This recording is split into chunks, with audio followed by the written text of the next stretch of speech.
अगर किसी को समझना हो कि कहीं उन्हें मोतियाबिंद तो नहीं हो रहा है, तो कैसे पता चलेगा? मोतियाबिंद के कुछ लक्षण हैं। हुँ, हुँ। जिस प्रकार के धुंधलापन आना, बल्ब के आसपास कई बार घेरे दिखाई देना, एक-एक चित्र के 2-3 चित्र दिखाई देना, जिसको हम लोग मल्टीपल इमेजेस कहते हैं। इसके अलावा कमरे में बैठे ऐसा महसूस करना कि एक लाइट बल्ब और जल जाता तो और अच्छा होता। तो ये जो सारे लक्षण हैं, हुँ। ये मोतियाबिंद के लक्षण हैं। जिम जाने वाले लोग तो ख़ास करके इन सब चीज़ों का जो कंज़प्शन है वो काफ़ी ज़्यादा करते हैं। तो क्या स्टेरॉइड लेने से भी मोतियाबिंद हो सकता है? बिल्कुल, बिल्कुल। हमने इनफैक्ट ये देखा है कि जैसे आप बता रहे हैं स्टेरॉइड अब ज़्यादा लिया जा रहा है और जो हमारे फार्मासिस्ट्स हैं कई बार उनसे भी लोग जाके सीधा ओवर द दवाई उठा काउंटर लेते से, हैं, वो हाँ। लोग भी देते हैं जल्दी असर आने के लिए। तो ये जो स्टेरॉइड है इससे एक स्पेसिफिक टाइप का मोतियाबिंद जिसको हम लोग पोस्टीरियर कैटरैक्ट कहते हैं वो बन जाता है। आप कुछ और ऐसे ट्रिक्स बता सकते हैं कि हम घर बैठे पता कर सकते हैं कि कहीं हमें मोतियाबिंद तो है नहीं है, डेवलप तो नहीं हो रहा है? आप घर पे भी सारे हमारे दर्शक ये ट्राई कर सकते हैं कि आप दोनों आँखों से देख रहे हैं, फिर एक आँख बंद करके चीज़ वही देखिए और फिर दोनों खोलिए और देखिए कि दोनों आँख से अगर कोई इंसान धूप में बहुत ज़्यादा रह रहा है तो उसमें चांसेस है मोतियाबिंद डेवलप होने के? हाँ जी, ये हमने नोटिस किया है कि जो हमारे किसान हैं, जो लोग बाहर रहते हैं, उनमें मोतियाबिंद जल्दी उम्र में आता है अच्छा। और थोड़ा ज़्यादा आता है। तो इसलिए वो सस्पिशन आया कि क्या ये बाहर रहने से हो रहा है, जिसके कारण वो स्टडीज़ ने देखा कि हाँ, यूवी लाइट इसका एक कारण है। और क्या डायबिटीज़ से मोतियाबिंद हो सकता है? तो डायबिटीज़ मेलाइटस या शुगर की बीमारी जिसको हम लोग आम भाषा में बात करते हैं, ये एक सिस्टेमिक डिज़ीज़ है। ये पूरे पूरे शरीर को असर आता है इसका। उसमें आँखें और किडनी एक प्राइमरी अफेक्टेड ऑर्गन है।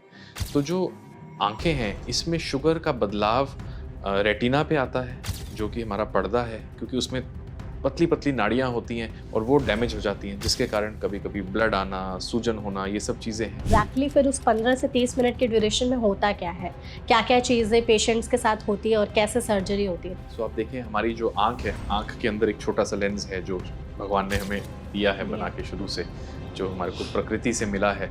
तो उस लेंस को हमें निकालना है। तो मैनुअल सर्जरी में है एक छोटा-सा कट दिया जाता है आँख में, जहाँ पर ये सफ़ेद हिस्सा और काला हिस्सा आँख का जहाँ जुड़ रहा है, उस जगह पे और वहाँ उस कट से वो जो लेंस है उसको हम निकालते हैं और वैसा ही एक सिंथेटिक लेंस जो हमारा जैसे कॉन्टैक्ट लेंस होता है वैसा एक सॉफ्ट सा लेंस होता है, वो उसको हम अंदर डाल देते हैं और उसको बंद कर देते हैं। बैक सर्जरी के कुछ साइड इफेक्ट्स भी होते हैं? आँखों में थोड़ा-सा लाली आना, थोड़ा-सा शुरू में 1 आध दिन धुंधला दिखना, थोड़ा किरकिराहट, थोड़ा रड़कनपन महसूस होना, ये सब चीज़ें रहती हैं, पानी आना। एक आँख में मोतियाबिंद है और एक आँख नॉर्मल फंक्शन कर रही है, तो फिर उसका जो सिमेट्री जो थोड़ा बहुत गड़बड़ हो जाती है, उसको हम कैसे समझें और उसको फिर ठीक कैसे किया जा सकता है? आम तौर पे जब हम लोग दोनों आँखों से देख रहे हैं, हम ये महसूस नहीं करते कि ये आँख क्या देख रही है और ये आँख क्या देख रही है और अक्सर जिन लोगों को एक ही आँख में मोतियाबिंद है, उन्हें महसूस भी नहीं होता कि हमें दिक्कत है, पर उनकी बाइनोक्युलैरिटी लॉस हो जाती है। तो जब वो लॉस हो जाता है, तो सीढ़ी से गिरने का डर या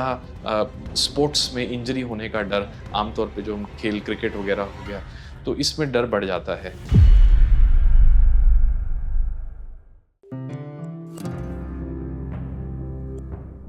hello hi everyone, NBT life के हेल्थ पॉडकास्ट में आप सभी का स्वागत है। मैं हूं आपके साथ मेघा और आज हम बात करेंगे कैटरैक्ट के बारे में। हमारी आंखों का ख्याल रखना अक्सर हम कई बार भूल जाते हैं। कुछ ऐसे साइंस हमारी जो आंखें हैं वो हमें दे रही होती है, जिसे हम लंबे समय तक नज़रअंदाज करते चलते हैं और बाद में पता चलता है कि मोतियाबिंद जैसी बीमारी हो गई।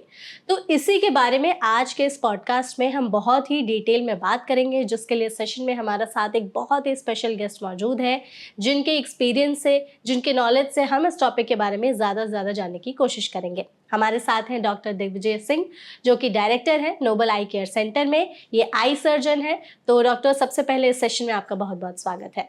धन्यवाद Megha. Thank you so much doctor, session में हमारे साथ जुड़ने के लिए। डॉक्टर, हमने कि जैसा बात की कि मोतियाबिंद जो है ये बहुत ही कॉमन प्रॉब्लम है लोगों में। आप अगर किसी भी मतलब क्लिनिक में जाते हैं, आई वाले क्लिनिक में, तो मोस्टली लोगों के जो केसेस होते हैं वो मोतियाबिंद से ही रिलेटेड होते हैं और विद टाइम ये बहुत ज़्यादा बढ़ने भी लगे हैं। तो सबसे पहले तो यही बताइए कि अगर किसी को बेसिक्स में आसान भाषा में समझना हो कि कैटरैक्ट या मोतियाबिंद होता क्या है एग्जैक्टली, हमारी आंखों को कैसे अफेक्ट करता है, तो वो कैसे होगा? मोतियाबिंद आपने सही बोला। भारत में अंधापन का प्रमुख कारणों में से एक कारण है और सभी को उम्र के साथ ये होना ही है।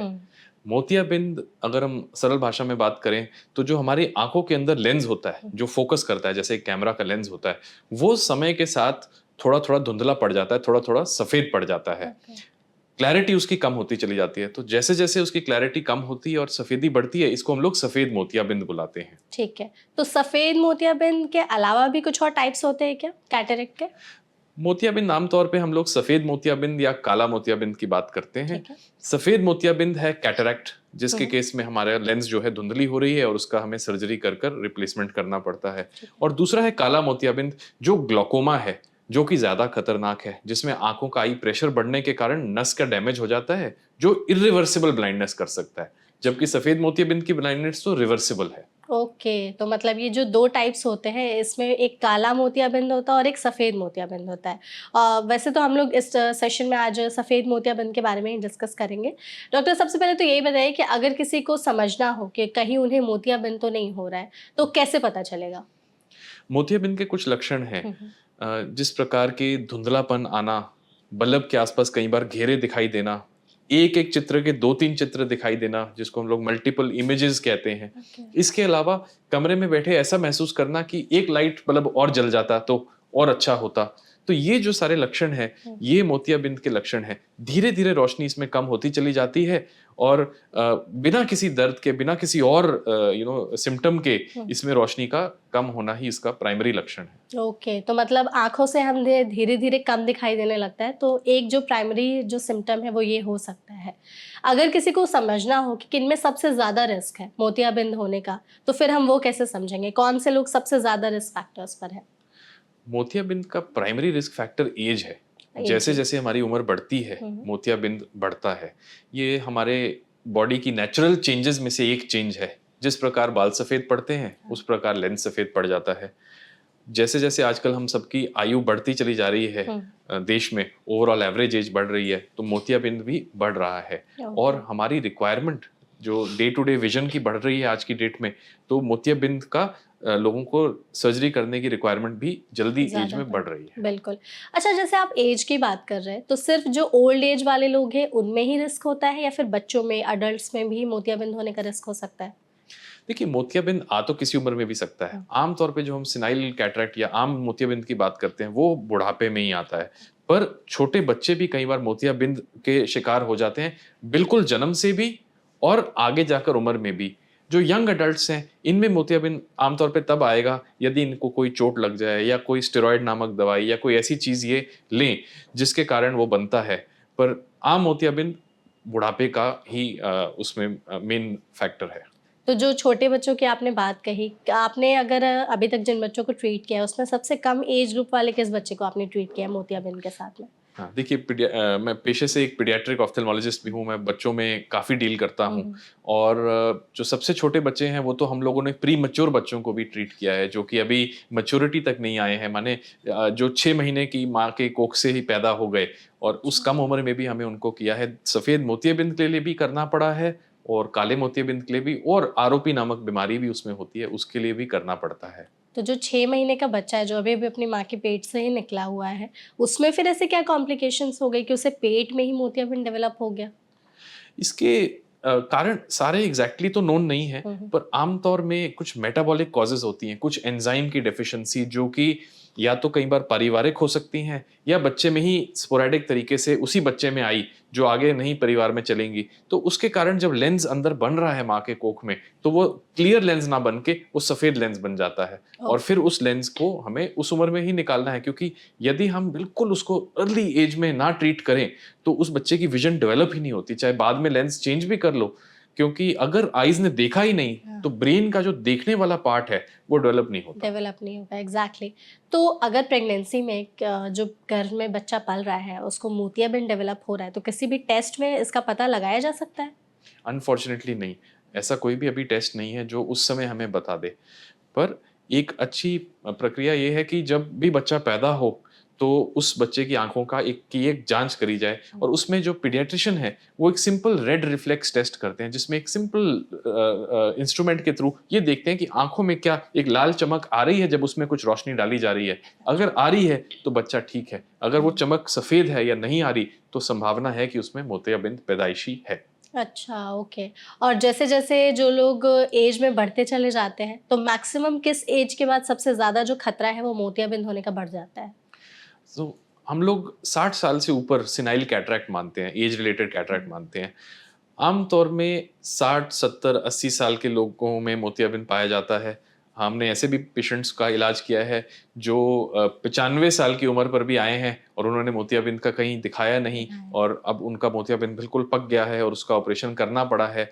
अभी भी भारत में काफ़ी जागरूकता है मोतियाबिंद को लेकर के, पर अभी भी भारत में ऐसी बहुत जगहें हैं जहाँ पर पेशेंट्स को एक्सेस नहीं है हेल्थ केयर का और वहाँ मोतियाबिंद पक जाता है और फिर उसका नुकसान आँखों में हो सकता है। मोतियाबिंद पक जाता है मतलब? सो जो लेंस है हमारा, वो समझे एक क्लियर लेंस से धीरे-धीरे सफ़ेद होता, होता, होता पूरा सफ़ेद हो जाता है। सो जिस समय वो पूरा सफ़ेद हो जाता है, उस समय वो कठोर भी हो जाता है। जो लेंस है आमतौर पे इलास्टिक है, सॉफ्ट है, उसकी शेप बदलती रहती है। जैसे हम दूर देखें, नज़दीक देखें, तो लेंस का अपना एक शेप चेंज होता है। वो जब पक जाता है, बिल्कुल हार्ड हो जाता है, तो उसमें वो चेंज शेप भी नहीं चेंज होती है और उसमें रोशनी फिर नहीं आती और ऐसा पका हुआ लेंस ऑपरेशन करने में भी थोड़ा मुश्किल होता है, कॉम्प्लिकेटेड होता है और कई बार सफ़ेद मोतिये से फिर काला मोतिया बन जाता है। तो आपके पास जैसे जो यंग एडल्ट्स आ रहे हैं केसेस लेकर के, हमने बच्चों की बात कर ली, बूढ़ों की बात कर ली, थोड़ा-सा यंग एडल्ट्स के बारे में भी बताइए कि उनमें इस एज में मोतियाबिंद बनने के क्या कारण हो सकते हैं?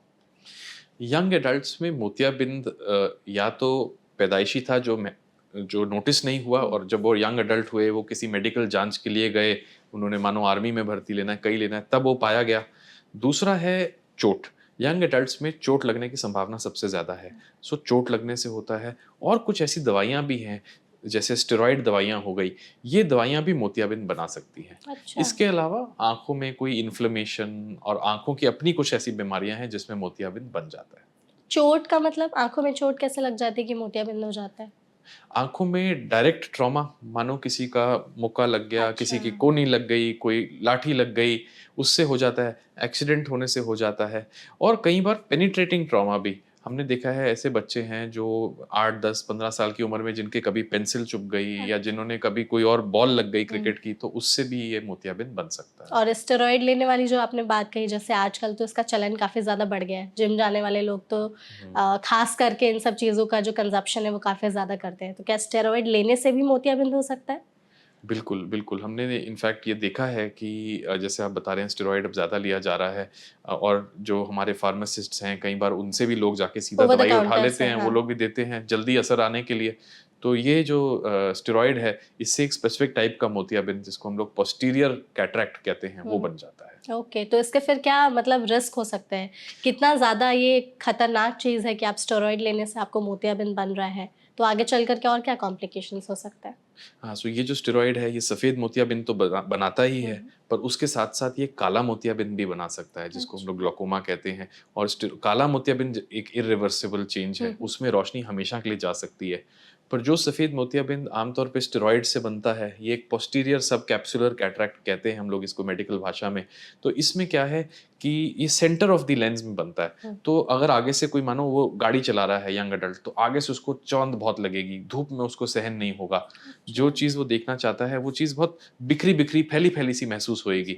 तो ये अक्सर रंगीन घेरे भी कई बार आ जाते हैं बल्ब्स के आसपास। तो ये सब लक्षण है कि भई आपकी आँखों में कुछ गड़बड़ है, आप जाके एक आई सर्जन को ज़रूर दिखाएँ। एग्ज़ैक्टली। अच्छा डॉक्टर, जब मोतियाबिंद होता है, तो वो एक ही आँख में होता है या दोनों आँख में एक साथ हो सकता है? मोतियाबिंद जो उम्र रिलेटेड मोतियाबिंद है, जो ओल्ड एज में आता है, वो आमतौर पे दोनों आँखों में दोनों होता आँखों है। में एसिमेट्रिक ज़रूर हो सकता है। एक आँख थोड़ा ज़्यादा, एक आँख में थोड़ा कम, अच्छा। पर होता आमतौर पे दोनों आँखों में है। पर जो चोट से रिलेटेड है या पैदाइशी है, अक्सर ये एक आँख में भी हो सकता है। तो अगर एक आँख में मोतियाबिंद है और एक आँख नॉर्मल फंक्शन कर रही है, तो फिर उसका जो सिमेट्री जो थोड़ा बहुत गड़बड़ हो जाती है, उसको हम कैसे समझें और उसको फिर ठीक कैसे किया जा सकता है? ये बहुत अच्छा सवाल पूछा आपने क्योंकि आम तौर पे जब हम लोग दोनों आँखों से देख रहे हैं, हम ये महसूस नहीं करते कि ये आँख क्या देख रही है और ये आँख क्या देख रही है और अक्सर जिन लोगों को एक ही आँख में मोतियाबिंद है, उन्हें महसूस भी नहीं होता कि हमें दिक्कत है, पर उनकी बाइनोक्युलैरिटी लॉस हो जाती है। बाइनोक्युलैरिटी माने दोनों आँखों को एक साथ तालमेल में देखने की क्षमता और ये डेप्थ परसेप्शन को लॉस्ट करती है। यदि हमें कोई चीज़ देखनी है कि कौन-सी चीज़ पास है, कौन-सी चीज़ दूर है, वो डेप्थ जज करनी है, उसके लिए दोनों आँखें ज़रूरी हैं। ज़रूरी भगवान है। ने इसीलिए हमें दोनों आँखें दी हैं। तो जब वो लॉस हो जाता है, तो सीढ़ी से गिरने का डर या स्पोर्ट्स में इंजरी होने का डर, आमतौर पे जो हम खेल क्रिकेट वगैरह हो गया, तो इसमें डर बढ़ जाता है। दूसरा एक चैलेंज जो इस प्रकार के मोतियाबिंद में आता है, जहाँ एक आंख में है और एक में नहीं है, वो ये है कि इंसान को लगता है जी मेरा तो सारा काम चल ही रहा है, तो मैं क्यों इसमें कुछ कराऊं। और उसमें फिर वो जो जिस आंख में है वो आंख और पकता चला जाता है मोतियाबिंद, उसमें और नुकसान होता है। और यदि यही चीज यंग एज में हो, बच्चों में हो, तो वो आंख लेजी आंख या आलसी आंख बन जाती है, जिसको हम लोग एम्ब्लायोपिया कहते हैं। उसमें फिर अगर हम बाद में ऑपरेशन भी करें तो विजन डेवलप नहीं हो पाती, क्योंकि ब्रेन पर ही उस आंख में कभी विजन बनी ही नहीं है। एग्जैक्टली। तो इससे फिर हमारी जो डे टू डे लाइफ है वो कैसे हैम्पर होती है अगर एक आंख में मोतियाबिंद है और एक आंख नॉर्मल फंक्शन कर रहा है तो? सो डे टू डे लाइफ में हमने जो नोटिस किया है लोगों के हैम्पर होने में, एक तो ये है कि उस एरिया का जो दृष्टिकोण है, जो विजुअल फील्ड है, वो थोड़ी दब जाती है। ठीक है। तो वो यहाँ क्या हो रहा है उतना उनको स्पष्ट नहीं दिखाई देता। दूसरा, डेप्थ मिस करते हैं, सीढ़ी उतरना, गाड़ी चलाना, अगली गाड़ी हमसे कितनी दूर है, हम कब ब्रेक लगाएं, इस प्रकार के। और तीसरा, जो जब भी हम दोनों आंखों से देखते हैं, एक क्वालिटी ऑफ विजन बहुत बेहतर होती है। आप घर में भी सारे हमारे दर्शक ये ट्राई कर सकते हैं कि आप दोनों आंखों से देख रहे हैं, फिर एक आंख बंद करके चीज वही देखिए और फिर दोनों खोलिए और देखिए कि दोनों आंख से कितना क्वालिटी ऑफ विजन इंप्रूव होता है, तो वो लॉस हो जाता है। बिल्कुल। अच्छा, आपने जैसे ये वाला हमें होम ट्रिक बताया, आप कुछ और ऐसे ट्रिक्स बता सकते हैं कि हम घर बैठे पता कर सकते हैं कि कहीं हमें मोतियाबिंद तो है नहीं, है डेवलप तो नहीं हो रहा है? बिल्कुल, ये काफ़ी सिंपल चीज़ें हैं जो आप घर में करके देख सकते हैं। एक तो जैसे मैंने कहा कि आप किसी जगह बैठ कर के एक आँख और एक आँख से अलग विज़न देखें कि जी मुझे क्या दोनों आँख से बराबर दिखाई दे रहा है या नहीं। दूसरा, किसी भी बल्ब को देखें, जो आप हमारे हमारे पुराने वाले पीले बल्ब थे वो बेहतर थे, लेकिन एलईडी बल्ब को भी सीधा देखें एक-एक आँख से, क्या उस बल्ब के आस-पास कुछ रंगीन घेरे या उस बल्ब की रोशनी बहुत फैली हुई तो नहीं महसूस हो रही। अच्छा। और तीसरा, आप ये देख सकते हैं कि जैसे आप बैठे हैं, जितना आपका आसपास दृष्टिकोण है, क्या वो कंपैरेटिवली दूसरे व्यक्ति का भी उतना ही है या आपको कम दिखाई दे रहा है? तो आप अपने किसी मित्र के साथ बैठें और उसको बोलें कि क्या भई तुम्हें हमारी उँगली दिखाई दे रही है? और आप भी देखो कि क्या उतने ही डिस्टेंस में आपको उसकी उँगली दिखाई दे रही है? तो उससे आप अपना फील्ड ऑफ व्यू भी देख सकते हैं। ओके, तो ये कुछ ट्रिक्स है जो हम घर बैठे जिससे पता लगाया जा सकता है। अच्छा डॉक्टर, अगर जिसकी आँख पहले से ही खराब हो, मतलब उनको विज़न प्रॉब्लम ऑलरेडी हो, जिन्हें चश्मा लगा हुआ हो, उनमें चांसेस ज़्यादा हो जाते हैं मोतियाबिंद होने का? जो चश्मा यदि हाई पावर का है, हाई मानो पावर क्या? कोई -6 के ऊपर का चश्मा डाल रहा है या कोई हाई सिलेंड्रिकल पावर का चश्मा डाल रहा है, उस केसेस में मोतियाबिंद होने का चांस थोड़ा बढ़ जाता है। पर जो आम नॉर्मल हमारे चश्मे हैं 2, 3, 4 पावर तक के, वहां पर मोतियाबिंद का संभावना ज्यादा नहीं है, आम पॉपुलेशन जितनी ही है। ओके, तो अगर जिन लोगों को चश्मा लगा हुआ है, आपने जैसे कहा कि जिनकी पावर बहुत ज़्यादा हाई है, उनमें सिम्टम्स अलग होंगे नॉर्मल इंसान से अगर मोतियाबिंद डेवलप हो रहा है तो? सो जो बहुत हाई पावर वाले लोग हैं, उसमें मोतियाबिंद वही पोस्टीरियर सब कैप्सुलर कैटरैक्ट टाइप का ही होता है, जिसमें रोशनी थोड़ी फैली महसूस होती है और थोड़ा विजन कम हो जाता है। पर उनका और रिस्क फैक्टर्स भी हैं, क्योंकि उनमें खतरा रेटिना का खतरा बहुत ज़्यादा है, क्योंकि रेटिना डिटैचमेंट का, रेटिना फटने का, पर्दा उखड़ जाने का खतरा ज़्यादा है, काले मोतिये ग्लाकोमा का खतरा ज़्यादा है, इंजरी होने का और इंजरी के कारण आई में डैमेज होने का खतरा ज़्यादा है। सो ये खतरे बहुत ऐड हो जाते हैं। सो यदि किसी की पावर बहुत हाई है, उसको तो सालाना एक बार ज़रूर ही अपनी आँख जाँच करानी चाहिए किसी आई डॉक्टर से। बिल्कुल। अगर किसी को समझना हो या हमें किसी को बाहर से देख करके बताना हो, आप आई सर्जन हैं, अगर आपको किसी को बाहर से ही देख के बताना हो या पता लगाना हो कि इसे कहीं मोतियाबिंद तो नहीं है, तो बाहरी तौर पर देख के कैसे पता लगाया जा सकता है कि इसको मोतियाबिंद है या नहीं? इसके 1-2 तरीके हैं जो हम लोग आमतौर पे हम लोग जब कैंप लगाते हैं मोतियाबिंद के, जाके हम दूर से ही देखते बंदे को आइडिया लग जाता है कि वो कितने ध्यान से चल के आ रहा है, कि उसका कॉन्फिडेंस ऑफ वॉकिंग कितना है, यदि वो कोई चीज़ उठाता है वो कितने पास से उस चीज़ को पढ़ता है। और सिंपल एक टॉर्च लाइट डाल के अगर आईज के अंदर जो ये काला पार्ट है, इसके अंदर अगर आपको एक सफ़ेद कुछ दिखाई दे रहा है, तो वो मोतियाबिंद है। पर वो जो साइन है वो बहुत लेट आता है, तब तक मोतियाबिंद काफी बढ़ गया है। जो हम आजकल आम मोतियाबिंद की बात करते हैं, उसमें टॉर्च से भी कई बार नहीं महसूस हो पाता कुछ। तो जो अर्ली साइंस होते हैं मोतियाबिंद के और जो लेट साइंस होते हैं, उनमें फिर हम कैसे डिफरेंस पहचाने और कैसा पता लगाएं? सो अर्ली साइंस तो कई बार कुछ भी नहीं होते, वो तो आई डॉक्टर जांच कर पाता है, क्योंकि व्यक्ति को कुछ महसूस ही नहीं होता। हाँ। पर उसके कुछ सिम्टम्स हैं, जैसे उसको लगे कि कम दिख रहा है, रोशनी बढ़ाओ, अरे एक बल्ब और जलाओ, धूप में उसको बहुत अच्छा दिखे, शाम के समय दिक्कत आए, शाम के समय धुंधली हो जाए आंखें, तो ये सब उसके अर्ली साइंस हैं। लेट साइंस में नियर विजन, डिस्टेंस विजन दोनों कम हो जाता है, सो छोटे अक्षर दिखाई नहीं देंगे, और कभी कभी double vision, multiple vision, multiple images बनते हैं चीज़ों के। So okay. ये सब लक्षण हैं। तो आई में कई बार दर्द होना, आंखों में दर्द होना या हेडेक होना, डिजीनेस लगना, ये सब भी सिम्टम्स हो सकते हैं कैटरेक्ट के? नहीं, मोतियाबिंद पेनलेस कंडीशन है, पेनलेस है। अनलेस अंटिल बहुत एडवांस स्टेज में हो, अच्छा। जबकि वो कोई और काला मोतिया या कोई और कॉम्प्लिकेशन करे। हम्म। जो मोतियाबिंद है वो पेनलेस कंडीशन है, इसके कारण कोई चक्कर नहीं आता, आंखों में दर्द नहीं होता है, आंखों में पानी वगैरह मोतियाबिंद के कारण नहीं आता, नहीं। उसके कारण दूसरे होते हैं।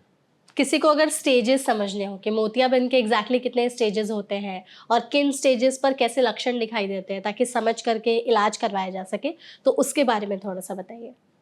सो मोतियाबिंद के अगर हम बात करें तो हम लोग उसकी ग्रेड्स में बात करते हैं कि ठीक। Grade 1, grade 2, grade 3, grade 4। ये माने हमारा लेंस सफ़ेद से लेकर के बिल्कुल भूरे रंग का हार्ड कितने समय में होता है, वो है मेडिकली। पर आम अगर भाषा में देखें, अगर आम व्यक्ति ने स्टेजेस देखने हैं, तो it is starts with some discomfort, जहाँ दिखता सब कुछ है लेकिन क्वालिटी ऑफ विजन कम हो रही है। उसके बाद ये है कि विजन भी थोड़ी कम हो रही है, और नाइट विजन भी अफेक्ट हो रही है, ड्राइविंग अफेक्ट हो रही है। एंड थर्ड, जिसमें कि उसको अब देखना तो काफ़ी धुंधला हो गया है, और डे टू डे उसके जो टास्क हैं उस पर भी असर आ रहा है। ओके। तो ये सारे ग्रेड्स के हिसाब से डिवाइडेड है स्टेजेस। अगर किसी को पता चल गया कि हाँ उन्हें मोतियाबिंद डेवलप हो गया है, तो इलाज के लिए जब वो किसी आई सर्जन के पास जाते हैं तो आप उनमें क्या क्या चीज़ें इवैल्यूएट करते हैं फिर? सो जब हमारे पास कोई व्यक्ति आता है जिसको शक होता है कि जी मुझे मोतियाबिंद तो नहीं है, या मेरे साथ वाले उम्र के किसी को हो गया, जी आप मेरी जांच करें, हम तो रेकमेंड करते हैं कि after the age of 40 annually एक आई चेकअप कराए हर कोई। तो उस केस में हम लोग उनका विजन देखते हैं, आंखों का प्रेशर देखते हैं, हम ये देखते हैं कि ग्लासेस के साथ क्या विजन आ पा रहा है पूरा या नहीं। तो हम लोग एक चार्ट पढ़ाते हैं, आप जानते होंगे कि उसमें कई लाइनें होती हैं, तो सबसे छोटी लाइन वो देख पा रहे हैं या नहीं। दूसरा, हम ये नोटिस करते हैं हमारे अपने जो स्लिट लैम्प मशीन के ऊपर कि उनके जो प्यूपिल है उसका रिएक्शन ठीक है या नहीं। और फिर हम लोग आंखों में एक दवाई डालते हैं जिससे हम प्यूपिल को डायलेट करते हैं, हमारी काली पुतली को फैलाते हैं, और फिर लेंस को नोट देखते हैं हम मशीन के जरिए कि वो लेंस कितनी सफ़ेद है। वो बिल्कुल क्लियर से लेकर के वो ब्राउन के बीच में कितना उसका कलर चेंज हुआ है, तो उससे एक अंदाजा लग जाता है कि कितना मोतियाबिंद है और इसमें कितना समय है, आगे हम कितना समय रुक सकते हैं या हमारे को तुरंत ही ऑपरेशन करना है। ठीक है। अगर आज के सिनेरियो की बात करें तो फ़ोन का यूज़, स्क्रीन यूज़ काफ़ी ज़्यादा बढ़ गया है। लोग घंटों-घंटों तक स्क्रीन की तरफ देख रहे हैं, जिसकी जैसे 9 टू 5 जॉब है। उनका काम ही है कि 9 घंटे स्क्रीन देखेंगे, फिर फ़ोन भी चला रहे, टीवी भी देख रहे हैं। तो ये जो बढ़ा हुआ स्क्रीन टाइम है, ये भी कंट्रीब्यूट करता है कि आगे चल कर के मोतियाबिंद हो सकता है? आज की डेट में कोई ऐसा हमारे पास साइंटिफिक एविडेंस नहीं है कि स्क्रीन यूजेज से मोतियाबिंद बढ़ रहा है। हाँ, हमने ये ज़रूर देखा है कि स्क्रीन यूजेज से एज रिलेटेड चेंजेस रेटिना में बढ़ रहे हैं। रेटिना में मैक्यूला, जो एक रेटिना का सेंट्रल पार्ट है, उसमें कुछ बदलाव आते हैं। आई स्ट्रेन हो रहा है, ड्राई आई हो रहा है, तो ये सब तो स्क्रीन डेफिनेटली कर रहा है। पर मोतियाबिंद का स्पेसिफिक कोई ऐसा एविडेंस नहीं है। पर मोतियाबिंद के जो वैसे रिस्क फैक्टर्स हैं वो धूप है एक्चुअली। सो यूवी रेडिएशन, बाहर रहना, इंफ्रारेड रेडिएशन जो हमारे को फायर्स वगैरह या हॉट इन्वायरमेंट्स में कई बार मिलती है, और यूवी रेडिएशन, ये हमारे जो मेन अभी तक proven causes of cataract increase है। तो यूवी रेज एज इन अगर कोई इंसान धूप में बहुत ज़्यादा रह रहा है तो उसमें चांसेस है मोतियाबिंद डेवलप होने के? हाँ जी, ये हमने नोटिस किया है कि जो हमारे किसान हैं, जो लोग बाहर रहते हैं, उनमें मोतियाबिंद जल्दी उम्र में आता है। अच्छा। और थोड़ा ज़्यादा आता है, तो इसलिए वो सस्पिशन आया कि क्या ये बाहर रहने से हो रहा है, जिसके कारण वो स्टडीज़ ने देखा कि हाँ, यूवी लाइट इसका एक कारण है। सो हम ये रेकमेंड करते हैं कि जो व्यक्ति बहुत ज़्यादा बाहर रहे वो यूवी प्रोटेक्टेड चश्मे या गॉगल्स डाले, बिकॉज यूवी लाइट के और भी नुकसान हैं रेटिना के ऊपर। रेटिनल डिजेनरेशन भी अलग टाइप की होती हैं, so it is recommended for that. पर अगेन कहना कि ये सिर्फ यूवी लाइट से ही हुआ है, ये संभव नहीं है। ये एक सिर्फ रिस्क फैक्टर है। इसके उदाहरण तौर पे और भी रिस्क फैक्टर्स हैं, जैसे उम्र तो है हमारा प्रमुख कारण, यूवी रेडिएशन हो गया, इंफ्रारेड रेडिएशन एक्सपोजर हो गया, कुछ दवाइयाँ मैंने बताया जैसे स्टेरॉयड हो गया, चोट हो गया। पर इसके अलावा इसके रिस्क फैक्टर्स हाई पावर है, शुगर, सो हम डायबिटीज़ जो हम आजकल देख रहे हैं बहुत ज़्यादा बढ़ा हुआ है, वो खुद में एक रिस्क फैक्टर है इस चीज़ का। और इसके आई के कुछ इन्फ्लेमेटरी कारण, कुछ आई के अंदर अंदरूनी सूजने होना, डीजनरेटिव चेंजेस होना, ये सब भी इसके रिस्क फैक्टर्स में आते हैं। आपने जैसे यूवी लाइट की जो बात आप कर रहे थे, तो क्या डायरेक्ट सनलाइट बहुत ज़्यादा देखने की वजह से ही मोतियाबिंद का जो रिस्क फैक्टर है वो बढ़ा है? हाँ जी, जो डायरेक्ट सनलाइट है इसमें काफ़ी यूवी रेडिएशन होती है और ये एक risk factor, proven risk factor है। तो इसको कम करने के लिए फिर हमें क्या चीज़ें करनी चाहिए? अगर कोई बाहर इंसान रह रहा है, उनका काम ही है बाहर रहना और डायरेक्ट सनलाइट से उनका एक्सपोज़र भी हो रहा है, तो अगर वो चाहते हैं कि मोतियाबिंद ना हो उन्हें, फिर उन्हें क्या चीज़ें ध्यान में रखनी चाहिए? तो use of UV protected goggles, goggles. Glasses, और दूसरा कि आप सीधा ऊपर की तरफ उतना ना देखो। आप जैसे अगर बहुत तेज़ धूप है, थोड़ा नीचे देख के आप चलें। और ऐसे एरियाज़ जहाँ से बहुत ज़्यादा सनलाइट रिफ्लेक्ट हो रही है, सफ़ेद दीवारें हो गई, मानो आप बर्फीली जगह पे हैं, बर्फ़ हो गई, या ग्राउंड में कोई बहुत शाइनी टाइल्स हैं, पानी है, अ, आजकल जैसे कोई तालाब वगैरह, तो उसमें डायरेक्ट ना देखें। ना देखें। अच्छा, आप आग की भी बात कर रहे थे कि जो लोग ऐसे एरियाज़ में ज़्यादा रहते हैं जहाँ गर्मी है या फिर आग वाली जो चीज़ें हैं, अगर जिन जगहों पर गर्मी बहुत ज़्यादा पड़ती है, तो वहाँ के लोगों में भी चांसेस है कि आगे चलकर इन्हें मोतियाबिंद हो सकता है? हाँ जी, तो इंफ्रारेड रेडिएशन जो है, जो हमारा हीट से और हीट आग वगैरह से इमिट होती है, इसका भी एक स्टडी ने देखा है कि इससे भी लेंस पे कुछ चेंजेस होते हैं, जिसको हम लोग सूडो एक्सफोलिएशन कहते हैं मेडिकल भाषा में। माने लेंस की जो आउटर सर्विस जो सरफेस है, वो थोड़ा-थोड़ा बदलना शुरू होती है, और ये along with the UV radiation combined जो है वो कैटरैक्टोजेनेसिस में इम्पैक्ट लाती है। डायबिटीज़ की बात की आपने। इंडिया को आई थिंक अब कुछ सालों में डायबिटीज़ का कैपिटल भी बोला जाने लगेगा, जिस हिसाब से डायबिटीज़ के केसेस बढ़ रहे हैं। तो हम सब जानते हैं कि डायबिटीज़ की वजह से कितनी सारी प्रॉब्लम्स बढ़ रही है। डायरेक्ट लिंक इसका हार्ट अटैक, ब्रेन स्ट्रोक से भी है। तो आँखों से इसका डायरेक्ट लिंक क्या है और क्या डायबिटीज़ से मोतियाबिंद हो सकता है? सो डायबिटीज़ मेलाइटस या शुगर की बीमारी, जिसको हम लोग आम भाषा में बात करते हैं, ये एक सिस्टेमिक डिजीज़ है। ये पूरे पूरे शरीर को असर आता है इसका। करते हैं, हाँ। उसमें आँखें और किडनी एक प्राइमरी अफेक्टेड ऑर्गन है। तो जो आँखें हैं, इसमें शुगर का बदलाव रेटिना पे आता है, जो कि हमारा पर्दा है, क्योंकि उसमें पतली-पतली नाड़ियाँ होती हैं और वो डैमेज हो जाती हैं, जिसके कारण कभी-कभी ब्लड आना, सूजन होना, ये सब चीज़ें हैं। आँखों में से? आँखों के अंदर, यस। अच्छा। दूसरा काला मोतिया, ग्लोकोमा बढ़ता है, सो काले मोतिया का रिस्क है। और तीसरा कैटरैक्ट, क्योंकि जो सफ़ेद मोतियाबिंद है, जो हमारी लेंस है, इसके अंदर भी जहाँ पर शुगर आती है, वहाँ पे पानी भी सिमटा है। तो जब इसमें कोई वाटर बेस्ड चेंजेस होती हैं, फ्लूइड चेंजेस होती हैं, तो मोतियाबिंद बढ़ने की संभावना ज़्यादा होती है। तो अनकंट्रोल्ड डायबिटिक्स में सफ़ेद मोतियाबिंद आम पॉपुलेशन से जल्दी आता है। तो इसमें लो शुगर, हाई शुगर दोनों का रिस्क रहता है? कि जिन्हें लो शुगर है या हाँ। हाई शुगर है, दोनों में सेम चांसेस है मोतियाबिंद होने के? नहीं, हाई शुगर में ज़्यादा है, ज़्यादा है। पर फ्लक्चुएटिंग शुगर में कभी हाई कभी लो, उसमें और भी ज़्यादा है। ओके, यानी कि जो अनकंट्रोल्ड डायबिटीज़ है स्पेसिफिकली जिन लोगों का, उनमें चांसेस है मोतियाबिंद बिल्कुल। होने के। ठीक है। तो डॉक्टर, जैसे हमने अभी तक इस पॉडकास्ट में सिम्पटम्स, कॉजेज़, स्टेजेस इन सब की बात कर ली है। अब हम ट्रीटमेंट पर आते हैं। अगर किसी को पता चल गया कि उन्हें मोतियाबिंद है, अब उन्हें इलाज के लिए बोला गया है, तो ट्रीटमेंट ऑप्शंस में क्या शुरुआत दवाइयों से की जाती है या सीधे सर्जरी पर ही आई जाती है? मोतियाबिंद जो है एक मेडिकल कंडीशन नहीं है, इन द सेंस कि इसको हम दवाइयों से नहीं संभाल नहीं कर सकते। सकते, ठीक। एक बार ये बन गया तो ये अनडू तो नहीं हो पाता। हुँ।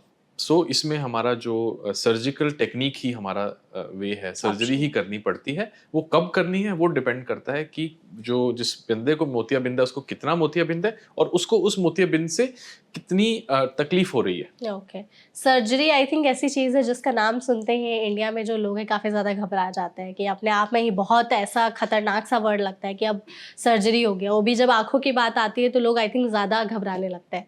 तो जो भी पेशेंट्स आपके पास आते हैं, आप उनके साथ कैसे डील करते हैं? उनको कैसे बताते हैं कि अब आपकी सर्जरी होने वाली है? सो दैट जो भी पॉडकास्ट हमारी ऑडियंस देख रही है, अगर लेट्स सपोज़ उनको भी जाना है मोतियाबिंद की सर्जरी के लिए, तो वो भी थोड़ा खुद को प्रिपेयर कर सकें। सर्जरी नाम से हर कोई घबराता है, आप बिल्कुल ठीक बताए। लेकिन जो सफ़ेद मोतियाबिंद की सर्जरी है, ये बहुत शॉर्ट ड्यूरेशन की सर्जरी है। कितने देर की होती है? आम तौर पे 15 से 30 मिनट के बीच में ये अच्छा, ओके। सो आपका ऑपरेशन हो जाता है। और ये जो सर्जरी है, ये एक डे केयर सर्जरी है। इसके लिए आपको रात भर भर्ती भी नहीं रहना पड़ता। ओके। आप आते हैं, ऑपरेशन कराते हैं और घर चले जाते हैं।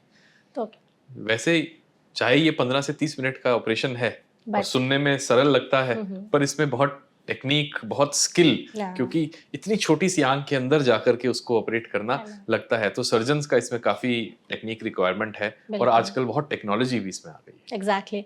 अच्छा, अगर किसी को देख करके आप कैसे बताते हैं कि इसका मोतियाबिंद बहुत ज्यादा है कि इनको सर्जरी की जरूरत पड़ रही है, वो कैसे पता चलता है? एक तो उनका विजन कितना कम है और दूसरा उस पर्टिकुलर व्यक्ति का डिस्कम्फर्ट लेवल कितना है, उसके डे टू डे जो काम की रिक्वायरमेंट है, उसको गाड़ी चलानी है, वो नहीं चला पा रहा या उसको उसमें डिफिकल्टी हो रही है, तो इसके बेसिस पे हम जज करते हैं। पर मेडिकली हमें पता है कि एक बार जो मोतियाबिंद है वो ग्रेड 3 ग्रेड 4 लेवल पहुंच गया तो इसको तो हमें निकालना ही है। आजकल हम वेट नहीं करते कि हम पूरा पक जाए और फिर निकालें।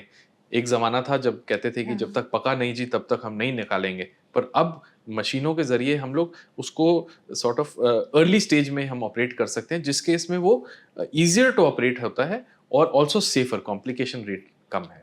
तो ग्रेड 1 ग्रेड 2 में जिन लोगों का मोतियाबिंद होता है उनमें भी आप सर्जरी रेकमेंड करते हैं या सीधे ग्रेड 3 और 4 वाले लोगों को? ग्रेड 1 ग्रेड 2 में उन केसेस में ही जहां पर व्यक्ति को कुछ डिस्कम्फर्ट हो रहा है, परेशानी अगर उसको अगर उसको परेशानी हो रही है अपना डे टू डे टास्क करने में, इन दैट केस। अदरवाइज हम आमतौर पे उस स्टेज में रिक्वायरमेंट नहीं होती। तो जो मोतियाबिंद की सर्जरी है एग्जैक्टली फिर उस 15 से 30 मिनट के ड्यूरेशन में होता क्या है, क्या क्या चीज़ें पेशेंट्स के साथ होती है और कैसे सर्जरी होती है, थोड़ा उसके बारे में बताइए।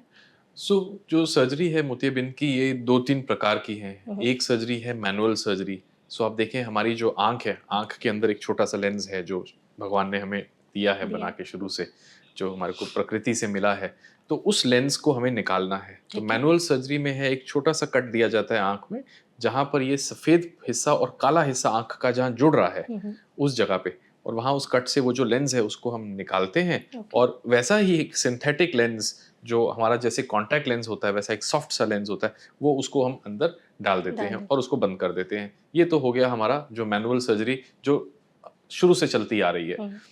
फिर मैनुअल के ही कुछ वैरायटी हैं जिसको हम स्मॉल इंसिजन कहते हैं, जहाँ पे बहुत ही छोटे इंसिजन के जरिए यही चीज किया जाता है मैनुअली। मतलब इंसिजन माने कट, जितना साइज का हम उसमें कट, आंखों के अंदर कट, आंखों के अंदर कट। अच्छा, ओके। और अब जो सर्जरी आ गई उसके बाद वो थी फेको इमल्सिफिकेशन। ये एक अल्ट्रासाउंड टाइप की मशीन है जो एक 2 छोटी नीडल्स अंदर जाती हैं और जो हमारा लेंस है उसको पूरे को पिघलाकर सक आउट कर देती हैं। अच्छा। जैसे कि समझें कि आप एक अल्ट्रासाउंड मशीन चल रही हो और उसने उसको खींच के ड्राई कर दिया, तो उसकी बाद जहाँ से वो निकली फिर एक और किसी इंजेक्टर से वहाँ पे हम रोल करके एक लेंस डाल देते हैं जो वहीं खुल जाती है और जहाँ से वो निकाला उसी जगह पे वो बैठ जाती है। इसको बिल्कुल माइक्रो इंसिजन या स्मॉल इंसिजन कैटरैक्ट सर्जरी कहते हैं, जिसमें कि बहुत ही छोटे नीडल लेवल के कट के 2-2 मिलीमीटर से भी कम कट के जरिए हम ऑपरेशन कर देते हैं। तो ये कट आंखों के अंदर ही लगते होंगे? होता आंखों के अंदर ही है। तो अगर कोई पेशेंट सर्जरी के दौरान जो हो रही है जिस पर सर्जरी, उस दौरान उसे क्या एनेस्थीसिया दिया जाता है या फिर वो अपने होशो हवास में ही बैठ करके सर्जरी चल रही होती है उनके साथ? पेशेंट को पूरा सुलाते नहीं है या पूरा बेहोश नहीं करते, पर जो आंख है उसको एनेस्थीसिया दिया जाता है। ये कई बार आई ड्रॉप्स के जरिए होता है और कई बार एक छोटा सा इंजेक्शन लगाते हैं आंख के पास, जैसे दाढ़ या दांत के प्रोसीजर के लिए लगाते हैं वैसे एक छोटा सा इंजेक्शन आंख के पास भी लगाते हैं। पर मोस्ट ऑफ द टाइम्स आजकल जो इतने छोटे इंसिजन से हो रहा है तो इसमें हम आई ड्रॉप डालकर ही आंख को सुन्न कर देते हैं और उसके जरिए हो जाता है। तो ये जो 15-30 मिनट की सर्जरी होती है उसमें पेन होता है या नहीं होता है? नहीं, आमतौर पे ये सर्जरी पेनफुल नहीं होती है। पेनफुल नहीं होती, क्योंकि सर्जरी में लोगों को ऐसा लगता है कि आंखों में कुछ जा रहा है तो ऑब्वियस है कि थोड़ा बहुत पेन तो हो गए। डिस्कम्फर्ट होता है या फिर वो भी मतलब एनेस्थीसिया दिया गया तो उससे पता नहीं चलता है? जाहिर सी बात है, एक चिंता तो रहती है जिसको जो ऑपरेशन करा रहा है, और जो सर्जन ऑपरेशन कर रहा है वो भी बहुत सतर्क रहता है क्योंकि ये बहुत बारीक ऑपरेशन है, मिलीमीटर के लेवल पर हम ऑपरेट कर रहे हैं। पर जो व्यक्ति है उसको पेशेंट को पेन नहीं होती है, डिस्कम्फर्ट भी कोई खास नहीं होता है, उसको महसूस ही नहीं होता है कि हुआ क्या, और इतनी देर में वो बाहर आ जाता है। पर जो पेशेंट ज़्यादा चिंतित है तो उनको कई बार हम कुछ रिलैक्सेशन की दवाई दे देते हैं। ठीक है। तो अगर दोनों आंखों में एक साथ ही सर्जरी होती है क्या ऐसा, कि या पहले एक आंख में करते हैं आप लोग ऐसा, अगर दोनों में मोतियाबिंद है तो? नहीं, सर्जरी पहले एक आंख में होगी और फिर दूसरी आंख में। एक समय पे आमतौर पे दोनों आंखों में सर्जरी नहीं करते, कुछ एक्सेप्शंस छोड़ के, क्योंकि हम चाहते हैं कि एक तो रिस्क ऑफ इन्फेक्शन दोनों आंखों पे अलग अलग रहे, ये ना हो कि किसी खुदा ना खास्ता एक आंख में कुछ इन्फेक्शन हुई तो वो दूसरे में हो जाए। और दूसरा, एक आंख का रिजल्ट देख के हम दूसरे आंख में मॉडिफाई कर सकते हैं कि हमें कितनी पावर लेंस की बदलनी है, करनी है, क्योंकि उसमें एक लेंस जो डालेंगे उसकी एक स्पेसिफिक पावर हम कैलकुलेट करते हैं पहले कि जी इस पावर की लेंस डलेगी इसमें। जैसे हमारे चश्मे की पावर होती है, हाँ। वैसी लेंस की पावर होती है। तो अगर दोनों आँखों की सर्जरी किसी की होनी है, तो कितने गैप में फिर आप करते हैं कि एक आँख की सर्जरी अभी की है, तो फिर कितने टाइम के बाद दूसरे आँख में करेंगे सर्जरी? आप करवाने को आप अगले दिन भी करा सकते हैं, अगले हफ्ते भी करा अच्छा। सकते हैं, 1 महीने बाद भी, और ऐसे लोग हैं जो सालों साल बाद दूसरी कराते हैं। तो अच्छा, वो वैसा डिपेंड कोई करता है। हाँ। क्राइटेरिया नहीं है, ओके। सर्जरी के दौरान जो भी इंसान रहता है, तो उस टाइम पर अगर जैसे उनकी आँखों में जो भी सर्जरी परफ़ॉर्म की जा रही है, तो अगर उन्हें बहुत ज़्यादा डिस्कम्फ़र्ट ऐसा होता है कि कई बार डिस्कम्फ़र्ट लग रहा है, तो सर्जरी आप बीच में रोक देते हैं या बाद में ऐसा करते हैं? क्योंकि कुछ लोग ऐसा होते हैं जो बहुत ज़्यादा घबराए होते हैं कि नहीं मुझे तो नहीं जानी सर्जरी करने के लिए। तो ऐसा होता है आपके साथ कभी ऐसे पेशेंट्स के साथ ऐसे डील किया हाँ, आपने? 1-2 पेशेंटों के उदाहरण हैं जहाँ हुँ, बीच में पेशेंट ने कह दिया कि डॉक्टर साहब बस हो गया, मेरे इतने से नहीं छोड़ होना दिया। है। इसलिए इसमें हमारे लिए बहुत दुविधा बन जाती है, क्योंकि हुँ, है तो छोटी-सी सर्जरी, हमें पता है कि 5 मिनट और में ये खत्म हो जाएगी, और तो उसमें हम आमतौर पे पेशेंट को थोड़ा-सा कंफर्टेबल कर देते हैं, क्योंकि देखिए एक बार आपने वो लेंस निकाल दिया, हुँ, अब आपको लेंस डालना तो है, नहीं तो हाँ, रोशनी आने में उसको दिक्कत टाइम होगी, लगेगा, बहुत ही मोटा चश्मा लगेगा। तो इसको थोड़ा-सा अगर हम उसको समझा दें, तो आमतौर पे वो मान जाता है। ठीक है। पर हमारे सैकड़ों, हज़ारों पेशेंट्स में से कोई इक्का-दुक्का है जिसकी कहानी मैं बता रहा हूँ। तो डॉक्टर जैसे आपने अभी हमें जो टाइप्स की सर्जरी बताई कि एक मैनुअल होती है और फिर जो भी आपने चीज़ें हमें बताई उसमें कुछ ऐसी है जो कुछ एडवांस टेक्नोलॉजीज़ भी आई हैं कैटरैक्ट की सर्जरी के लिए, जो आप हमारी ऑडियंस को बताना चाहेंगे? हाँ जी, आजकल बहुत सारी एडवांस्ड आधुनिक टेक्नोलॉजी आ गई है। पहले जो हम सर्जरी कर रहे थे और अभी भी कर रहे हैं, जिसको फेको इमल्सिफिकेशन कहते हैं, फिर उससे वो माइक्रो इंसिजन में आ गया, छोटा इंसिजन, और अब जो है यही सर्जरी लेज़र के ज़रिए हम इंसिजन बना रहे हैं, जिसमें कि हमें मैनुअली भी उसको कट नहीं देना है। हुँ, हुँ। तो लेज़र ही की एक तरीके से इंसिजन होता है, जिसको आजकल कई लोग रोबोटिक सर्जरी भी कहते हैं, जिसमें वो एक मशीन अपने आप एक इंसिजन बनाती है, कट बनाती है, और आप सिर्फ़ बस अपना अंदर जाके प्रोब से उसको सक कर के लेंस डाल देते हो। अच्छा, और लेंस भी आजकल कई ऑटोमेटिक इंजेक्टर सिस्टम आ गए। सो टेक्नोलॉजी बहुत बढ़ रही है कैटरैक्ट सर्जरी में। हर किसी को ज़रूरत नहीं है इतने एडवांस सर्जरी की, बट हाँ, कई-कई केसेज़ हैं जहाँ पे उसका फ़ायदा भी होता है। तो कैटरैक्ट सर्जरी के कुछ साइड इफ़ेक्ट्स भी होते हैं? साइड इफ़ेक्ट एज़ सच कुछ नहीं है, आँखों में थोड़ा-सा लाली आना, थोड़ा-सा शुरू में 1 आध दिन धुंधला दिखना, थोड़ा किरकिराहट, थोड़ा रड़कनपन महसूस होना, ये सब चीज़ें रहती हैं, पानी आना, पर कोई मेजर लंबा साइड इफ़ेक्ट नहीं है नहीं है। Of a uncomplicated cataract surgery. कई बार ऐसा ज़रूर होता है कि आँख का आकार ऐसा है कि उसमें लेंस नहीं डल पा रहा ढंग से, हुँ, हुँ। या उसमें कोई और कारण है, काला मोतिया, रेटिना, तो वो प्रॉब्लम्स बन सकती हैं, जो कैटरैक्ट सर्जरी के बाद कई बार बढ़ जाती हैं, हुँ, हुँ। बट वो एक रेयर सर्कमस्टांस है। ओके, तो जैसे किसी की सर्जरी हुई है, तो वो कैसे समझे कि ये जो चीज़ें हमारे आँखों में बदलाव हो रहे हैं, ये नॉर्मल है, ये सर्जरी के नॉर्मल साइड इफ़ेक्ट्स हैं? और कब समझे कि नहीं, ये प्रॉब्लम थोड़ी ज़्यादा बढ़ गई है, तो आई थिंक सर्जरी ठीक से नहीं हुई है?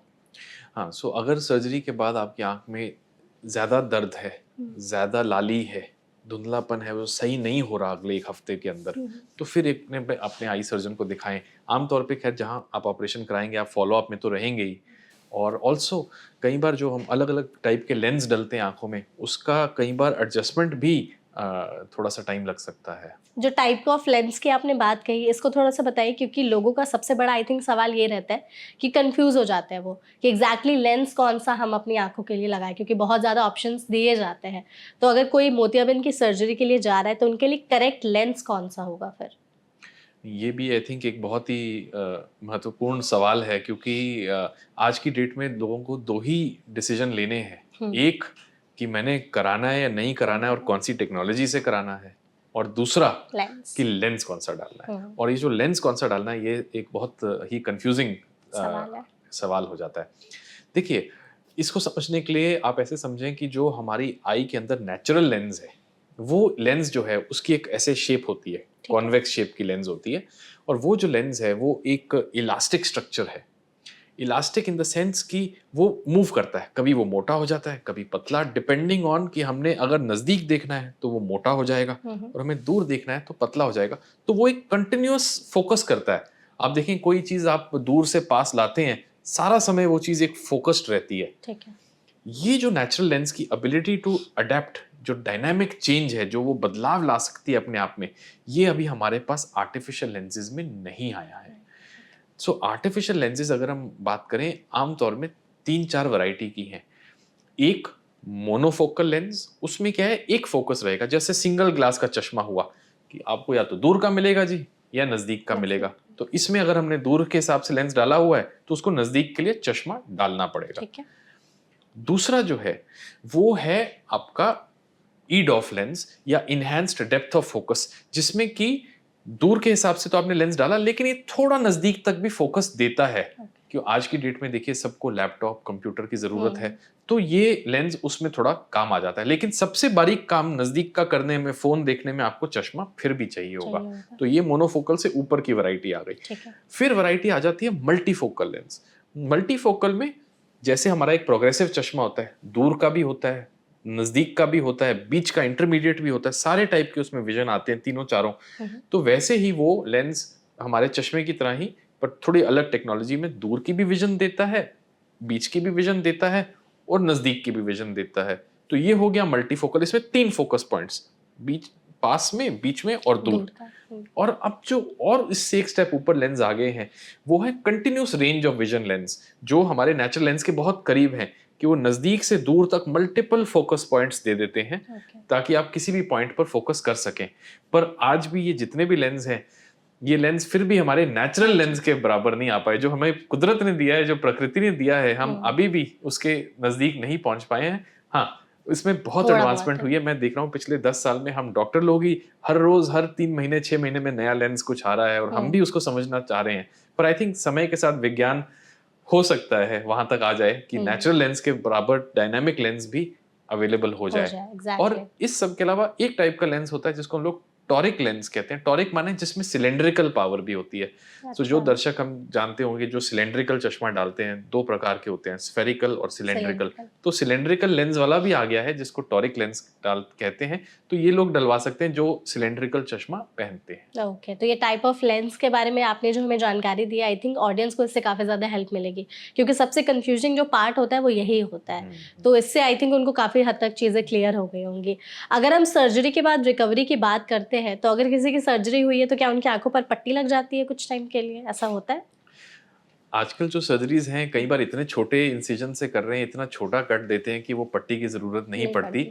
पर फिर भी एज अ सेफ्टी मेजर कुछ घंटे हम लोग एक पैच लगा देते हैं जब तक व्यक्ति अपने घर नहीं पहुंच जाता, ताकि घर जाके वो उतार दे। ठीक है।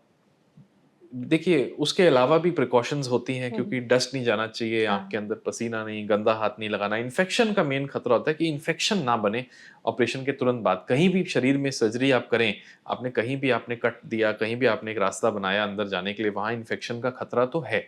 तो वो ना हो इसलिए हम कुछ एंटीबायोटिक ड्रॉप्स देते हैं बाद में। और ये precautions of hygiene, of maintaining cleanliness, आंखों के आसपास बिल्कुल साफ सुथरा रखना वो जरूरी है। इसको थोड़ा सा और एक्सप्लेन करके बताइए कि सर्जरी के बाद अगर कोई चाहता है कि उनकी आंखों में फिर से इन्फेक्शन ना फैले, तो उसके लिए किन किन बातों का उन्हें ध्यान रखना चाहिए? तो एक तो हमें, क्योंकि हम सर्जरी के तुरंत बाद हम कुछ समय तक कहते हैं कि जी आप तुरंत सिर ना धोएं अपना, या आंखों में पानी ना स्प्लैश करें, मुंह ऐसे ना धोएं। तो जिस दिन आप सर्जरी के लिए जा रहे हैं उससे पहले आप एक बार अच्छे से सिर धो के जाएं, अच्छे से मुंह हाथ धो के जाएं। और उसके बाद जो प्रिकॉशंस आपको लेनी है वो ये है कि जो दवाइयाँ दी जाएं वो रेगुलर डालें। आइज़ के लिए हम लोग कुछ वाइप्स देते हैं, तो उस वाइप से आईलिड्स को क्लीन कर लें। आंखों के अंदर पानी ना स्प्लैश करें, उससे आंखों में रिस्क ऑफ इन्फेक्शन भी है, इंजरी भी है, तो वो हम मना करते हैं हमेशा कि उसको प्लीज़ मत करें। उसके अलावा बहुत ज़्यादा धूल मिट्टी में, बहुत ज़्यादा पसीने वाली सिचुएशन में, बहुत पब्लिक प्लेस में अगर थोड़ा सा अवॉइड कर सकें तो कुछ समय करें। पर ये कोई मैंडेटरी नहीं है, जिसका वर्क है, जिसका जो रिक्वायरमेंट है वो कर सकता है। पर एज सच प्रिकॉशंस ये सब ज़रूरी हैं। पोस्चर रिलेटेड प्रिकॉशन कोई भी नहीं है, खान पान रिलेटेड प्रिकॉशन कोई भी नहीं है। या आप शुगर के मरीज हैं तो अपना शुगर कंट्रोल ज़रूर रखिए बाद में भी, क्योंकि शुगर के प्रेजेंस में इन्फेक्शन का रिस्क हायर है। और आखिर तौर पे जो कुछ हफ्ते के बाद आपको एक चश्मा दिया जाएगा, depending on the lens you choose, तो वो चश्मा आप डालें। इसमें भी जब हम बात कर रहे हैं लेंस की चॉइस की, तो तब ये भी डिपेंड करता है कि आप क्या चाहते हैं। क्या आप दूर पास दोनों की रोशनी चाहते हैं? क्या आप चश्मा डालने से are you happy with the glass, तो फिर आप मोनोफोकल लेंस ले सकते हैं। तो वो जो चश्मा आपको दिया जाएगा डिपेंडिंग ऑन आपने कौन सा लेंस चूज किया, वो फिर आपको रेगुलर डालना है। तो अगर किसी की मोतियाबिंद की सर्जरी हुई है तो फिर उनको बैक टू नॉर्मल अपनी लाइफ में वापस जाने में एग्जैक्टली कितना समय लगता है? अगर उनकी सर्जरी आज हुई है तो रिकवर होके हील होने के बाद वो कब फिर से अपनी बैक टू नॉर्मल एक्टिविटीज में शामिल हो सकता है? आप 2-3 दिन में भी हो सकते हैं, हमारे पास ऐसे लोग हैं जो बहुत बिजी एग्जेक्टिव्स हैं जिनको हमने ऑपरेट किया है, जो तीसरे दिन अपने काम पर थे वापस, उनके पास इससे ज़्यादा छुट्टी लेने की संभावना ही नहीं थी। पर अगर हम बात करें तो जो दवाइयाँ हैं, ड्रॉप्स हैं, वो 3 से 6 हफ्ते तक चलती हैं। सो उतना समय आदमी को थोड़ा ध्यान रखना है और 1 हफ्ते बाद तो इंसान आम इंसान की तरह सब कुछ कर सकता है। अगर एक बार जैसे कैटरेक्ट हो गया किसी को, तो सर्जरी के बाद फिर चांसेस है कि फिर से मोतियाबिंद हो सकता है? नहीं, एक बार आपने लेंस निकाल करके लेंस दूसरा डाल दिया तो वो लेंस तो हट ही गया, तो दोबारा तो नहीं होगा। पर कई बार ये जो आर्टिफिशियल लेंस हम डालते हैं, इसके पीछे एक झिल्ली आ जाती है। ये जो झिल्ली है उसको लेजर से काटना पड़ता है, तो इसको लोग आफ्टर कैटरेक्ट कहते हैं। तो इन अ वे कि वो ये भी सफेद हो गई तो लगता है कि अरे फिर से मोतियाबिंद आ गया, पर वो असलियत में मोतियाबिंद नहीं है, वो सिर्फ एक झिल्ली है जो शरीर जो है इस आर्टिफिशियल चीज को कवर करने के चक्कर में बनाता है। तो डॉक्टर, आई थिंक इस सेशन में हमने मोतियाबिंद पर काफ़ी अच्छी खासी सारी चीज़ें डिस्कस कर ली है। हम बस चाहते हैं कि जाते जाते आप हमारी ऑडियंस को 2-3 चीज़ें ज़रूर बता करके जाए कि अगर कोई इंसान मोतियाबिंद की सर्जरी के लिए जा रहा है तो सबसे पहले कैसे अपना माइंड मेकअप करके जाए, और दूसरी चीज़, अगर उनकी सर्जरी हो गई है तो कैसे पता करें कि सर्जरी जो है वो सक्सेसफुल हुई है या अभी भी उन्हें कुछ दिक्कत हो रही है। आई थिंक ये एक बहुत ही महत्वपूर्ण सवाल है। जब आप मोतियाबिंद की सर्जरी के लिए जाते हैं तो माइंड में एक तो ये आप सोच के जाएं कि आप इससे आउटकम क्या चाह रहे हैं। क्या आप मोतियाबिंद के ऑपरेशन से चाह रहे हैं कि मेरा चश्मा तकरीबन हट जाए, या आप चश्मा डालने में समर्थ हैं, आपको कोई दिक्कत नहीं है, तो उस अकॉर्डिंगली आप अपना लेंस चूज कर सकते हैं। सिर्फ मोनोफोकल अगर आपको चश्मा डालने में कोई दिक्कत नहीं है, या नज़दीकी चश्मा डालने को, क्या मल्टीफोकल या कंटिन्यूस रेंज ऑफ विजन, अगर आपको दूर पास सबकी विजन ठीक चाहिए, उसमें भी कभी कभी चश्मे का छोटा मोटा नंबर लग सकता है। पर ये भी समझें कि एक रियलिस्टिक एक्सपेक्टेशन सेट करें, क्योंकि ये जितने भी लेंस हैं, इन सब लेंस में कभी कभी थोड़ा सा अडेप्टेशन में समय लगता है। कई बार रात को जब गाड़ी चलाते हैं तो घेरे से दिखाई देते हैं अगली गाड़ी की हेडलाइट के आसपास, और ऐसी छोटे माइनर चीज़ें हैं जिसको अडेप्ट करने में समय लगता है। सो जब आप ऑपरेशन के लिए जाएं तो ये माइंड मेकअप करके जाएं कि जी मेरे को अपना मोतियाबिंद निकलवाना है, उसकी जगह मेरे को एक लेंस डलवाना है, लेंस के साथ जितनी बेस्ट विजन मेरी आई वो मैंने लेनी है, उसके अलावा जो रिक्वायरमेंट है मैं पूरी करूंगा, चाहे वो चश्मा है, ड्रॉप्स है, और थोड़ा समय दूंगा इस चीज को अडेप्ट होने में। देखिए, जब आप नया चश्मा बनाते हैं तब भी तो थोड़ा समय लगता है। ऐसा नहीं है कि तुरंत जाते ही आपको 2-3 दिन में लगता है, वैसे ही लेंस में भी अडेप्ट होने में थोड़ा समय लगता है। एक नई चीज शरीर को मिली है, पिछले 60-70 साल से आप अपनी नेचुरल लेंस के साथ थे, अब अचानक एक नई लेंस आई है तो थोड़ा समय तो लगेगा। सो ये माइंड मेकअप करके जाएं, और दूसरा ये मेकअप करके जाएं कि आपने इंस्ट्रक्शंस फॉलो करनी है, जो आपको आपके सर्जन बताएं कि जी ये दवाई डालना है, ये प्रिकॉशन लेना है, ऐसा ध्यान रखना है, वो जरूर करें। और शुगर बीपी का भी ध्यान रखें, उस दौरान हार्ट, शुगर, बीपी, बाकी सिस्टमिक कंडीशन भी ठीक होना चाहिए। चाहे ये सर्जरी 15 से 30 मिनट की है, लेकिन सर्जरी तो सर्जरी है, बॉडी, माइंड, हार्ट, सब चीज पे एक स्ट्रेस तो पड़ता ही है। तो ये सब चीजों का ध्यान रखना है, और ये सक्सेसफुल है या नहीं वो एक्चुअली डिपेंड करेगा आप पर। आपकी अगर एक्सपेक्टेशन सही है, ऑपरेशन अच्छा हुआ, तो जो आउटकम है वो सक्सेसफुल होगा, अच्छी विजन आएगी, आपका मोतियाबिंद हट जाएगा, आपको day to day life comfortable हो जाएगी, दोबारा वैसा दिखाई देगा। ऐसे लोग आते हैं जो हमें कहते हैं कि जी अरे हम तो दोबारा से दुनिया ऐसे देख रहे हैं जैसे वाह इतनी रंगीन थी दुनिया, या इतना ब्राइट था आसपास। सो आउटकम जो है वो सक्सेसफुल होता ही है अगर आप अंदर से उस सक्सेस को पाएं। एग्जैक्टली, बिल्कुल। तो आई थिंक इस सेशन में आपने हमें बहुत ही डिटेल्ड चीज़ों के बारे में बताया, कैटरैक्ट से रिलेटेड हर एक एस्पेक्ट पर हमने डिस्कस किया। साइन, सिम्टम्स, कॉजेस क्या हो सकते हैं, कौन से लोग रिस्क पर है, ट्रीटमेंट ऑप्शंस के बारे में भी हमने बहुत डीपली जाना। तो thank you so much doctor इस सेशन में हमारे साथ जुड़ने के लिए। I hope you enjoyed the session. Thank you so much, it's my pleasure. Thank you so much. And audience, अगर आपको ये वीडियो अच्छी लगी हो तो इसे शेयर ज़रूर करिएगा। इसके अलावा अगर आपके मन में कैटरैक्ट से रिलेटेड और भी कोई सवाल रह गए हो तो कमेंट सेक्शन के जरिए आप पूछ सकते हैं। हम पूरी कोशिश करेंगे डॉक्टर से जरिए उन सभी सवालों के जवाब देने का। ऐसे और भी वीडियोज़ के लिए हमारे चैनल एनबीटी लाइफ को फॉलो करना बिल्कुल ना भूलें। Thank you so much.